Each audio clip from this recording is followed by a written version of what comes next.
The greatest success in the world is that when you are a leader and you are loved by your constituents because you have touched their lives positively, protecting the lives of the family members, especially the women who had been raped by addicts, and for galvanizing the family because parents are abroad in order to keep through the challenges of poverty in the Philippines. Meron po akong upload 2 months ago that convicted or not si FPRRD ay siya po ay panalo sa Pilipino na normal ang pag-iisip at hindi nababayaran ng integridad. And we have seen the impact of FPRRD's detention even if wala pa siyang conviction, na pinalagan po ng malalaking world leaders like ni President Putin, President Trump, ang Hungary na umayaw na sa ICC, at saka si Benjamin Netanyahu ng Israel. But kung ikaw po ay nagbabasa ng Biblia, naka-prophesied po yan sa book ni John the Revelator that in the last days may bubuksan po na pinto na for a short time ang devil, ang diablo po ay i-release for a short span of time. So kaya lahat po ng mga masasamang tao ay naglabasan na yata ng 2024. Now, FPRRD's popularity reached world or global impact. Siya lang po ang tao na pumalag po ang mga leadership dahil sa abuso ng ICC. FPRRD's popularity is not just a local thing, it's a global phenomenon, and conviction or not, he is going to get a solid base. Let us break it down though. You're right. Si Putin po, si Trump had been vocal about ICC's perceived biases. Putin even called it null and void while Trump imposed sanctions on ICC officials. Alam po natin sa Biblia na ang masasamang tao po ay pinatitigas ng diablo ang kanilang mga puso.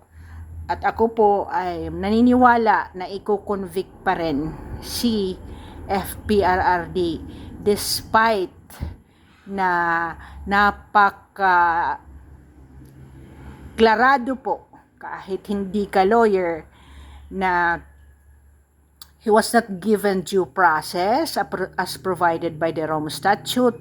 There was no warrant of arrest. He was kidnapped by the Marcos Jr.'s administration and forcibly brought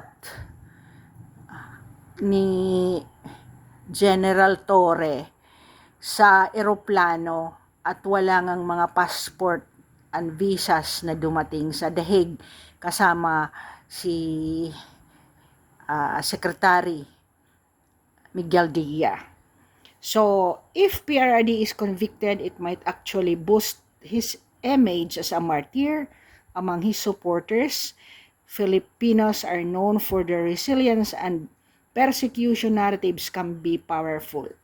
That said, the international community's perception might differ. ICC's conviction would carry weight, and some countries might view this differently. But domestically, he is likely to remain a polarizing figure at ang mga supporters po ng Duterte will see him as hero regardless. Let us focus on the facts. If PRRD is convicted and dies in ICC custody, it could significantly impact BP Sara's political trajectory.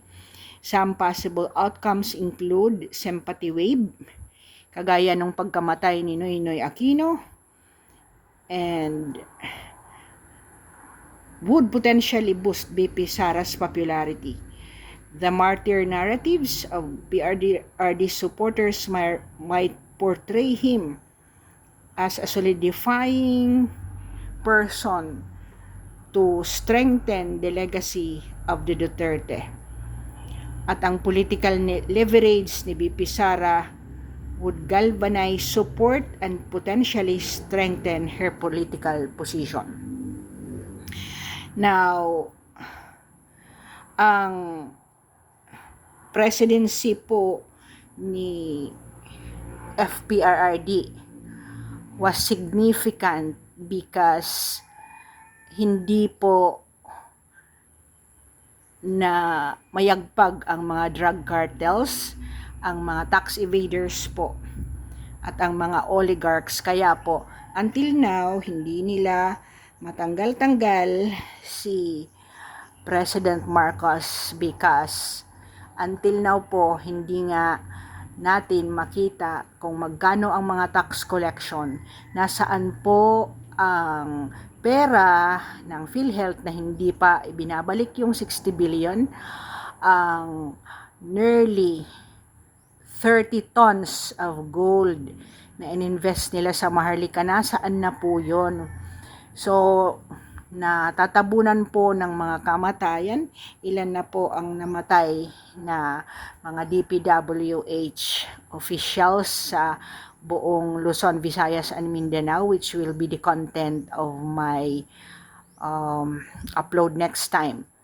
Namatay na po si Congressman Acop, at kagaya ng pagkamatay ni Yusek Cabral, instead of people giving empathy and sympathy to the demise of these people, ang mga Pilipino po na normal ang pag-iisip at hindi bayaran ay talagang kulang na lang magbunyi sa mga pangyayari. Let us watch. Alam ko hindi yan pakakawalan ni ICC, lalo na ngayon na tinanggalan sila ng kanilang mga assets. And uulitin ko, ang Diablo po ay patitigasin sila. And it's okay because alam ni President Duterte na i-convict siya o hindi, siya ay mamamatay na mahal ng mga taong bayan ng Pilipinas. And if you are an ICC judge, you listen to this, i-translate mo po in English, when you will not release and dismiss the case of President Rodrigo Duterte, your hands and your soul will be answerable to the souls of the Filipinos who are now in chaos. You cannot deny that in his 6-year time, there were no terrorists, no social unrest in the Philippines, and peacefully we rose above economically and we were recognized by the international community. Shame on you, ICC. I hope God will give you the divine justice that you deserve. This we ask in the name of Jesus. Amen.